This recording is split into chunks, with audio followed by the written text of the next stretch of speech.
disciples étaient réunis pour la fête de la Pentecôte. Alors vous savez, cette fête était très attendue à l'époque dans le judaïsme ancien, même qu'on dit dans Acte 20 que Paul se hâte de rentrer à Jérusalem pour aller à la fête de la Pentecôte. Et c'est les Juifs qui sont de toute la diaspora qui se pressent à Jérusalem, donc ils viennent de toutes les nations pour vivre ensemble cette fête cette fête des moissons, la fête des moissons qu'on entend par exemple et qu'on lit dans le Lévitique au chapitre 23, les versets 15 à 22, qui nous explique en fait que c'est pour remercier Dieu de tout ce qui est offert dans la terre, et en même temps cette fête des moissons qui va devenir la fête du don de la Torah. Donc c'est tout ce qu'il y a derrière le mot Pentecôte. Pentecôte en grec, panta, ça veut dire 50, et donc nous sommes 50 jours après Pâques. Alors les disciples, ils sont dans l'attente, ils sont installés dans une pièce, ils sont dans l'attente de l'Esprit Saint qui a été annoncé par Jésus avant sa mort et aussi annoncé au moment de l'Ascension, comme vous avez pu l'entendre la semaine dernière. Et donc nous lisons un grand bruit comme un coup de vent, puis des langues qui apparurent et qui semblaient de feu, se séparant les unes des autres. Il s'en posa sur chacun d'eux. Et nous avons en tête peut-être l'image dans la tradition picturale chrétienne de ces tableaux où on voit les disciples avec chacun une petite flamme, une petite flamèche qui est sur sa tête, ou qui arrive d'un grand faisceau de lumière avec la colombe en haut qui représente l'Esprit Saint et une grande nuée. Nous avons aussi dans les oreilles le bruit de ce grand coup de vent. Nous avons l'évocation de la chaleur, de la lumière, de ces langues semblables à du feu. Nous avons peut-être sur la peau ce sentiment de souffle qui passe. Pentecôte, telle que décrite ici, s'éprouve par les sens, par l'émotion, par un phénomène hors du commun, par une expérience à la fois collective et individuelle. On pourrait presque dire un phénomène extatique, c'est-à-dire qui nous met en dehors de nous-mêmes, qui nous donne accès à quelque chose de plus grand. Et c'est cette expérience qui est à l'origine de la fondation de l'Église, expérience qui interroge ceux qui sont autour spectateurs et qui nécessite une mise en mots, une explication, un enracinement dans un récit et un enracinement dans l'écriture, et c'est ce que Pierre va faire ensuite, et qui est commencé au début du verset 14. Alors oui, Pentecôte est la réalisation d'une promesse et d'un envoi. C'est un geste prophétique, fondateur de notre Église. Et Pentecôte est aussi, pour chacune d'entre nous, la réalisation de cette promesse, la promesse de recevoir l'Esprit de Dieu, d'être aimé de Dieu, et aussi un envoi à aller témoigner de ce don reçu. C'est cet Esprit qui nous donne la foi et qui nous donne le courage d'être, le courage d'aller vers les autres. Et je vous propose de nous interroger ce matin sur ce don de l'Esprit. À quoi nous ouvre-t-il? À quoi nous appelle-t-il? Alors, comme je l'ai dit au début, nous sommes précisément dans ce temps après Pâques, 50 jours après. Nous sommes dans ce temps liturgique qui nous donne à vivre entre l'absence et la présence de Dieu, entre l'absence et la présence de Jésus-Christ, la présence de l'Esprit qui nous rend vivants, Jésus-Christ, qui nous rend présents Dieu. Et ça correspond à notre temps de vie tout court en 2024. Qu'est-ce que ça signifie vivre selon l'Esprit, marcher selon l'Esprit? L'Esprit de Dieu qui nous touche chacun, chacune, en même temps de manière collective et en même temps de manière individuelle, et qui peut susciter l'étonnement, l'intérêt ou la risée, qui suscite l'envoi, la conversion, la mise en route. Alors le texte nous dit « Ils furent tous remplis d'Esprit Saint et se mirent à parler dans d'autres langues, selon ce que l'Esprit leur donnait d'énoncer », au verset 4. Donc déjà, moi, ce que je lis dans ce texte, c'est qu'après tout ce chamboulement, entre guillemets, on voit que les disciples sont assez calmes. Ils se mettent simplement à parler d'autres langues, à parler en langue que les autres comprennent. Alors, qu'est-ce que ça veut dire? Peut-être cela veut dire que le don de l'Esprit nous donne la capacité d'être en relation avec les autres. Il parle aux Juifs qui sont présents, venus les écouter, qui les entendent chacune dans leur propre langue. La langue maternelle, la langue de l'enfance la langue de l'intimité.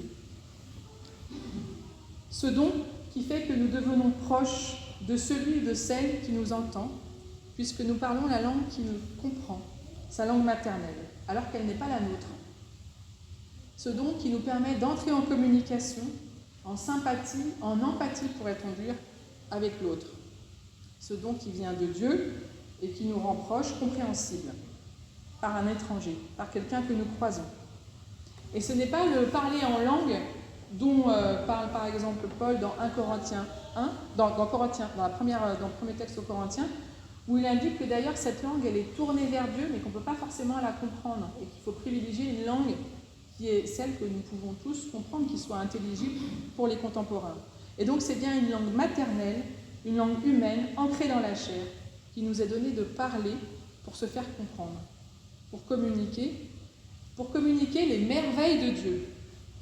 Alors oui, pour chacun, pour certains, on a ce don de l'esprit qui offre la possibilité et la disponibilité d'entrer dans la perspective de l'autre et de faire unanimité, donc un esprit commun.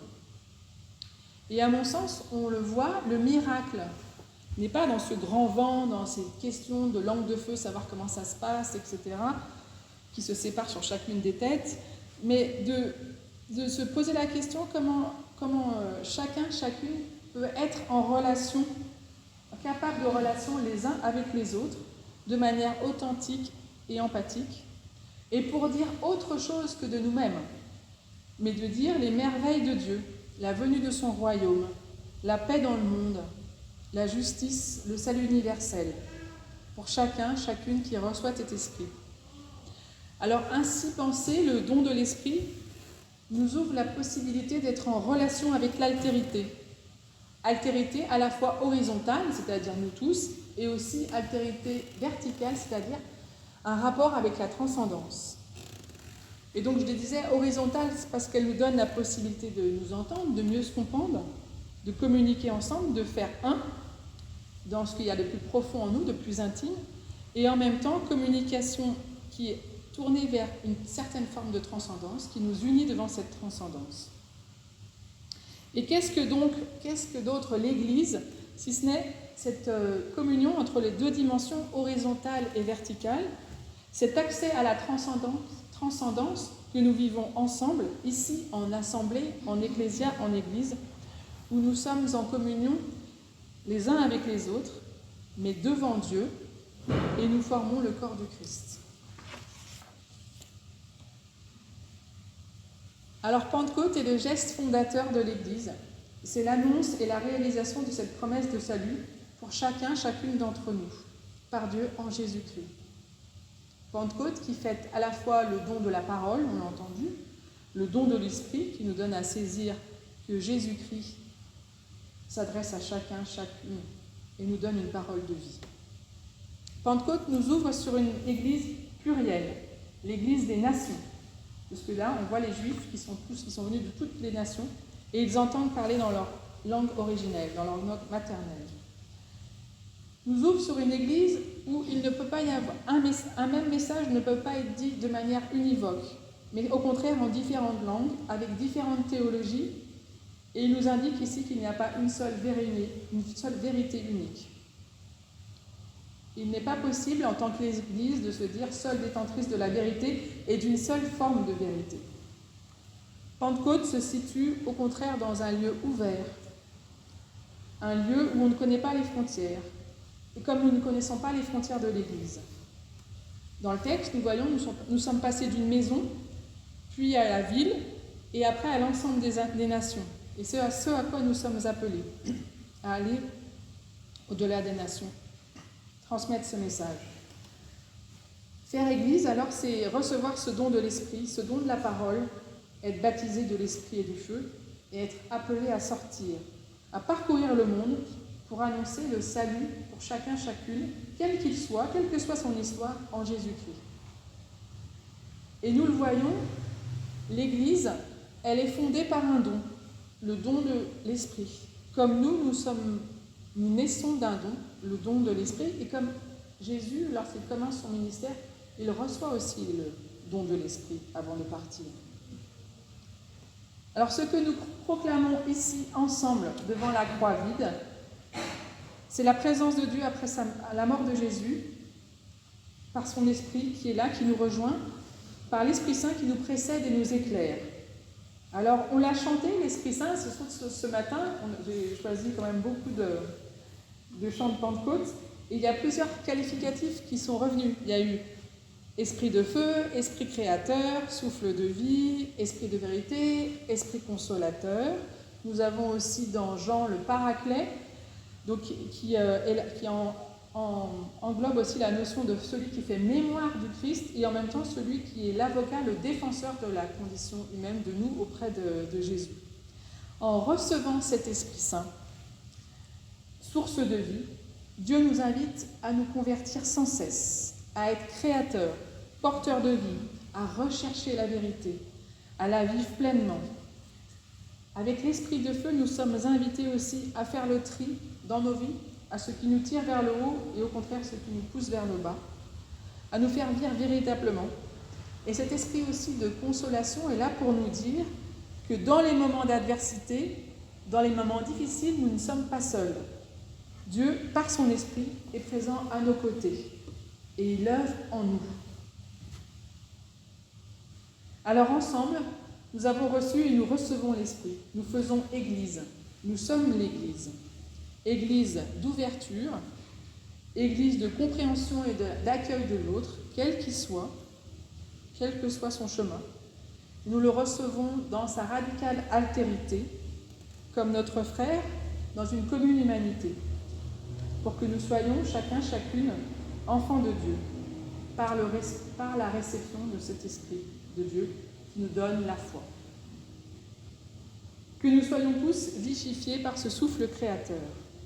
Amen.